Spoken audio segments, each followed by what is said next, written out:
Hi, this is Dr. Gregory Sadler. I'm a professor of philosophy and the president and founder of an educational consulting company called Reason.io, where we put philosophy into practice. I've studied and taught philosophy for over 20 years, and I find that many people run into difficulties reading classic philosophical texts. Sometimes it's the way things are said or how the text is structured.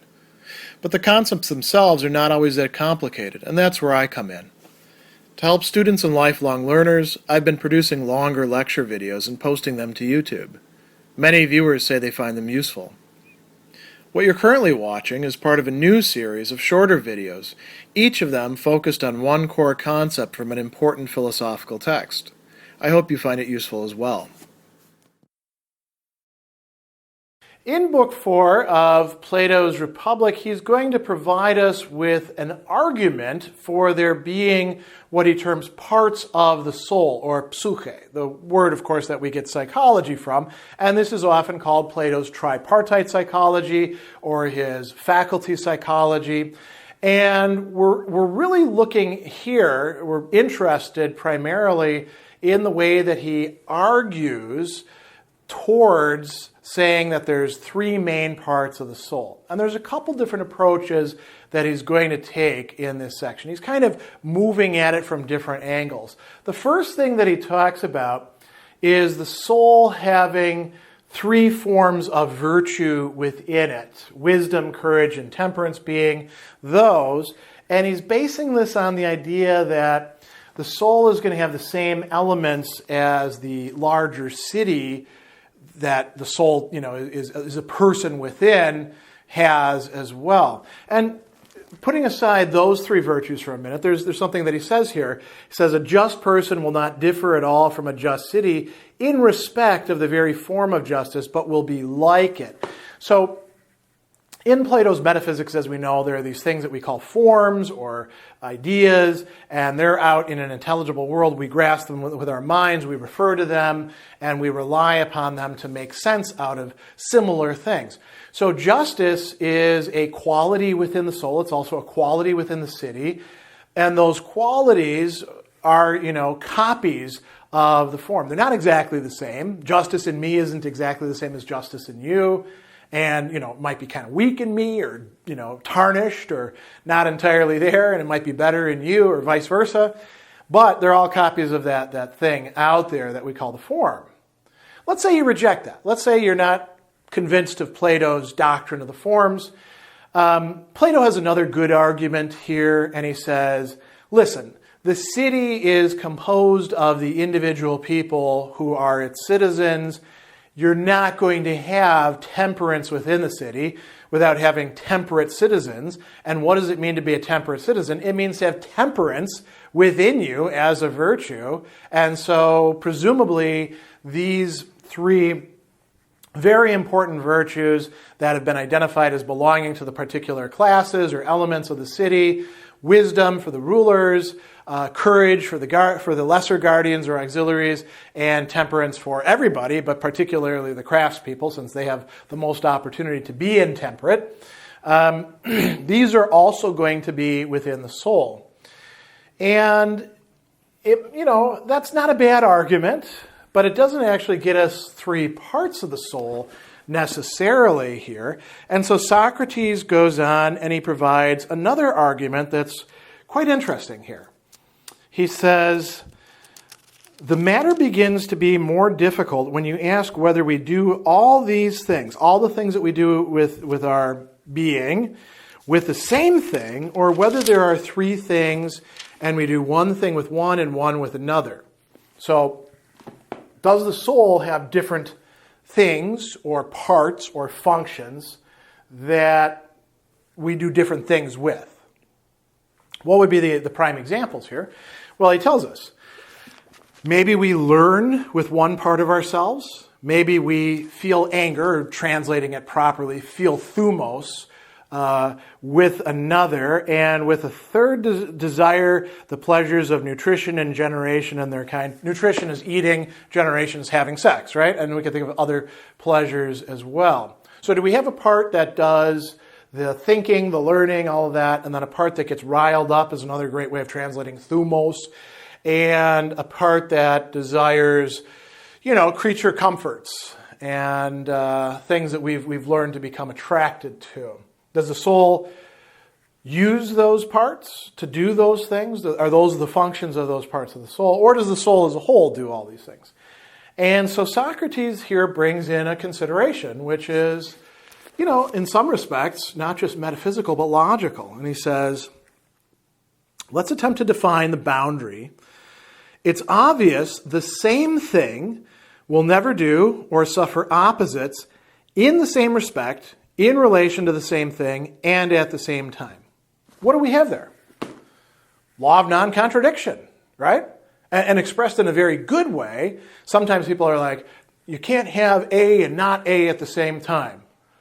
Well, sometimes you can. That's why we have to have in the same respect and in orientation to the same thing, right? I can be angry at one person and yet loving to another person, if we think those are opposites in some way, at the same time, right? But it's different people.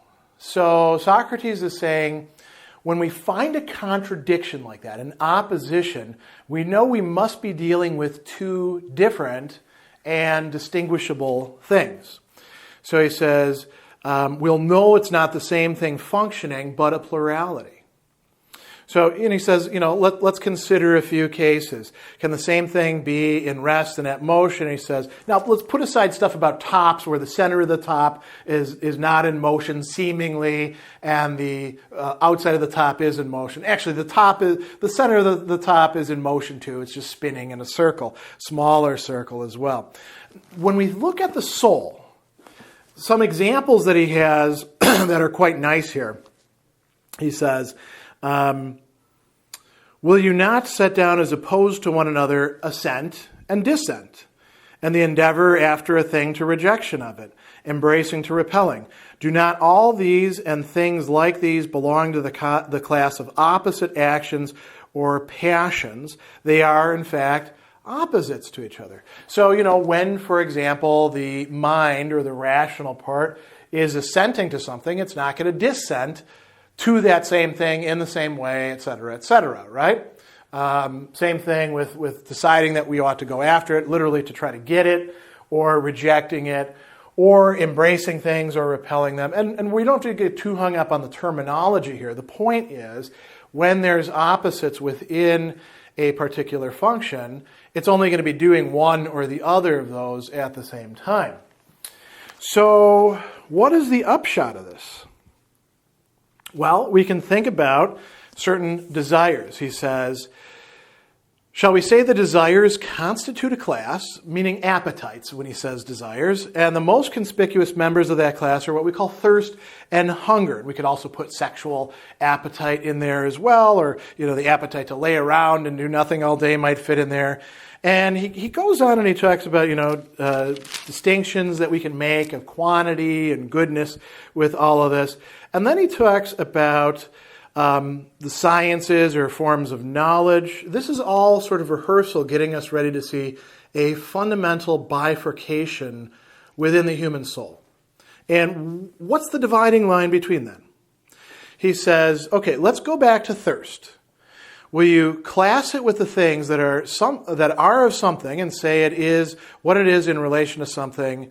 And, if drink is of a certain kind, so is the thirst.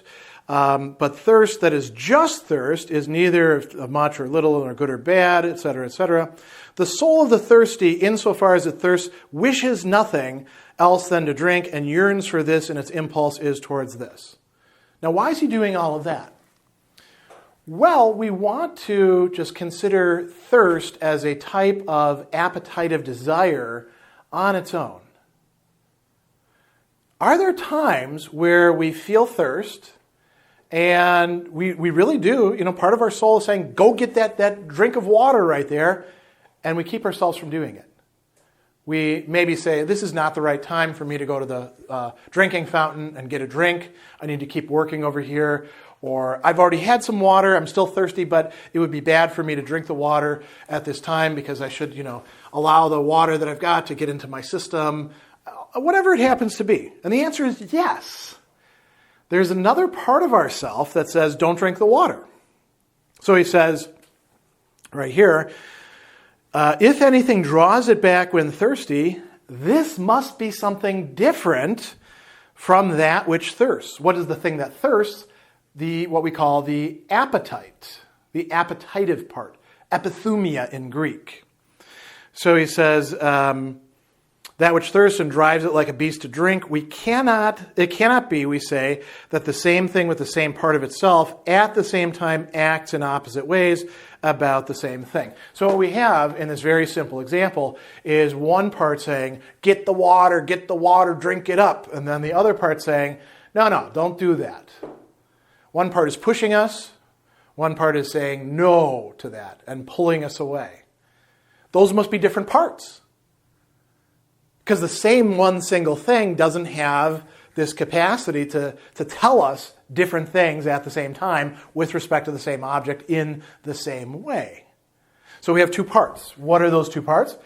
The appetitive, epithumatic part, the part that has all these desires, eat, drink, have sex, do all sorts of other things that feel good, avoid things that feel bad.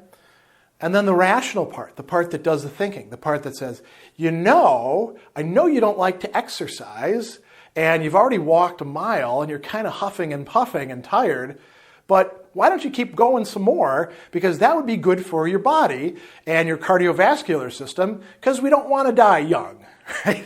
The appetitive part doesn't do that. The appetitive part just follows what feels good and avoids what feels bad. The rational part is the part that keeps us safe by saying, here's the plan. Here's what we want to do. And it can oppose itself to desire. Sometimes it loses, sometimes it wins. Kind of depends on how you condition those parts. So far, so good. We've got two parts to the soul now, right? Two different things going on. So he says, not unreasonably, we shall claim that there's two and different from each other, naming in the soul whereby it reckons and reasons the rational, and that with which it loves, hungers, thirsts, and feels the flutter and titillation of other desires. Wonderful phrase there. The irrational and appetitive companion of various repletions and pleasures. Now, is that all to the story? Some faculty psychologies do have that. There's a rational part and an irrational part. The Platonic tripartite psychology, the word tripartite kind of gives it away, doesn't it? Says that there's three parts to the soul and that there's a second irrational part to the soul in addition to the appetitive part. Now, how do you get that? Same way. So he says, these two forms, let us assume to have been marked off. But what about the thumos, this part of us that we feel courage in, that we get angry with, the principle of high spirit or passion as it's often translated. By the way, there is no good translation in English of thumos. We just have to stick with what we've got, right, and understand what's being said. He says, is this a third part, or would it be identical with one of these? If it was going to be identical, it sure wouldn't be with the rational part, because are you rational when you're angry? You think that you are, but you're not. Is it identical then with the appetitive, the irrational part? No, it's a separate irrational part. How do you know? So he gives one example here, but we could come up with many others. He talks about this guy, Leontius, who is on his way from the Piraeus, this port under the outer side of the northern wall, becoming aware of dead bodies that lay at the place of public execution. At the same time felt a desire to see them. His eyes, he has this desire to look at the corpses, and yet a repugnance or aversion.